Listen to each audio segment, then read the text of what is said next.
Hello दोस्तों, क्या हाल है। तो तारीख आज 12 जून दिन बुधवार और हिंदी तिथि षष्ठी है। तो चलिए बात करते हैं आज के मुख्य समाचार में देश भर की तमाम बड़ी खबरों पर नजर डालते हैं। सबसे पहले तो आज world day against child labour है और बाल श्रम को मिटाने के लिए ही यह दिन महत्वपूर्ण है। और बड़ी खबर है कि विश्व बैंक ने वित्त वर्ष 2024-25 में भारत की जीडीपी वृद्धि दर 6.6% रहने के अनुमान को बरकरार रखा है। गौरतलब है, अप्रैल में विश्व बैंक ने चालू वित्त वर्ष के लिए जीडीपी की वृद्धि दर का अनुमान 20 बेसिस पॉइंट बढ़ाकर 6.6% कर दिया था।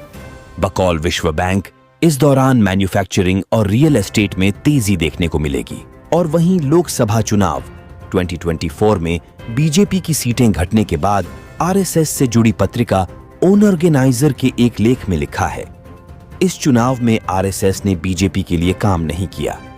लेख में आगे लिखा है, बीजेपी के अति आत्मविश्वासी कार्यकर्ता और नेता प्रधानमंत्री नरेंद्र मोदी के व्यक्तित्व की चकाचौंध में डूबे थे। इन नतीजों ने उन्हें आईना दिखाया। चलिए, अगली बड़ी खबर है कि हमास के एक वरिष्ठ अधिकारी ने मंगलवार को बताया कि हमास ने गाजा में इजरायल के साथ युद्ध को समाप्त करने की योजना का समर्थन करने वाले संयुक्त राष्ट्र के प्रस्ताव को स्वीकार कर लिया और बातचीत करने के लिए तैयार है। अमेरिका ने इसे आशाजनक संकेत बताया है। समझौते में बंधकों की रिहाई और गाजा का पुनर्निर्माण शामिल है। और वहीं अफ्रीकी देश मलावी के उपराष्ट्रपति साउलोस क्लॉस चिलिमा की प्लेन क्रैश में मौत हो गई है। मलावी के राष्ट्रपति लाजारस चक्वेरा ने इसकी पुष्टि की है। उन्होंने बताया कि 24 घंटे के सर्च ऑपरेशन के बाद उपराष्ट्रपति के विमान का मलबा बरामद हुआ है। एयरक्राफ्ट में 9 लोग सवार थे, इनमें से कोई जिंदा नहीं बचा।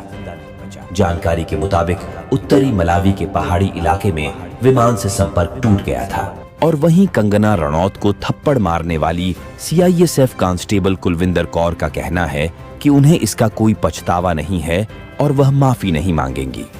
उनके भाई शेर सिंह महिवाल ने बताया कि कुलविंदर ने कहा कि कंगना रनौत ने किसान आंदोलन के दौरान महिलाओं के खिलाफ बयान दिया था, जिसने उन्हें आहत किया। उन्होंने कहा कि उन्होंने कभी माफी नहीं मांगी है और न ही कभी माफी मांगेंगी। मंगलवार को सोने चांदी की कीमतों में कमी देखी जा रही है। वायदा बाजार में चांदी सोमवार के मुकाबले करीब 1400 रुपये तक सस्ती होकर 88,600 रुपये प्रति किलोग्राम के आसपास पहुंच गई है।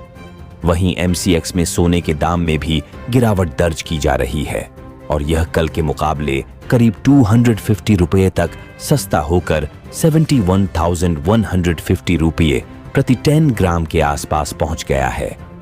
अंतर्राष्ट्रीय बाजार में भी सोने चांदी की कीमतें गिर रही हैं। और फिलहाल आगे बढ़ने से पहले प्लीज वीडियो को लाइक कर दे और चैनल को सब्सक्राइब कर दे।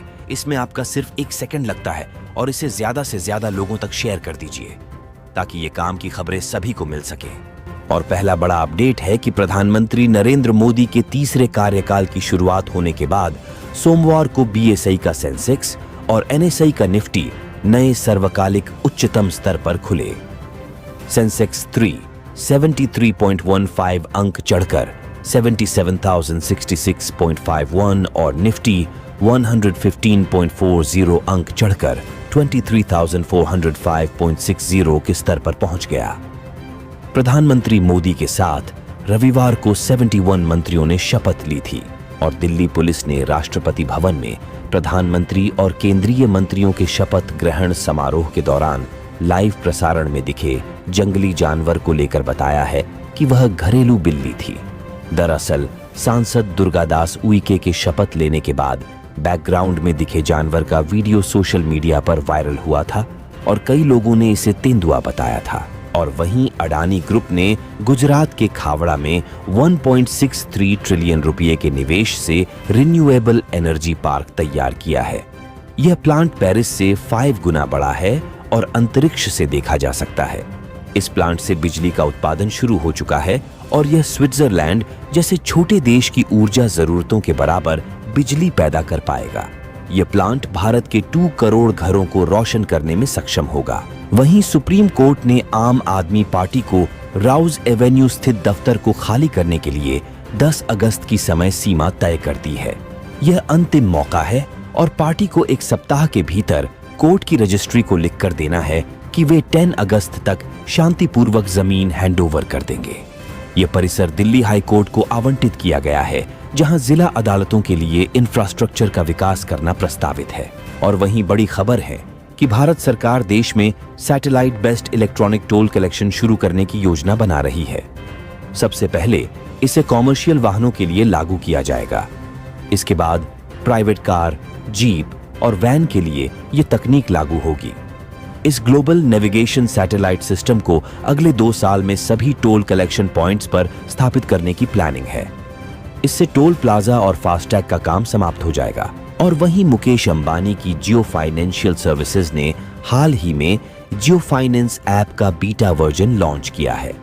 यह ऐप यूपीआई और डिजिटल बैंकिंग समेत कई सुविधाएं प्रदान करता है। इस ऐप पर यूपीआई पेमेंट सुविधा के साथ साथ सभी तरह की बैंकिंग सेवाएं उपलब्ध होंगी। इसके अलावा ऐप में बिल सेटलमेंट और इंश्योरेंस एडवाइजरी भी उपलब्ध होगी। इसे गूगल प्ले स्टोर पर डाउनलोड के लिए उपलब्ध करा दिया गया है। और वहीं सर्राफा बाजार में सोने चांदी की कीमतों में यानी 10 जून को गिरावट है। India Boolean and jewellers association के अनुसार 10 ग्राम 24 कैरेट सोना 1008 रुपए सस्ता होकर 70,905 रुपए पर आ गया है।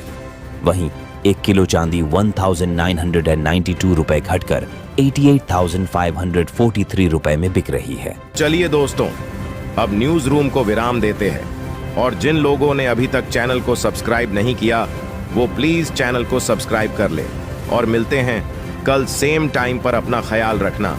जय हिंद, जय भारत, वंदे मातरम।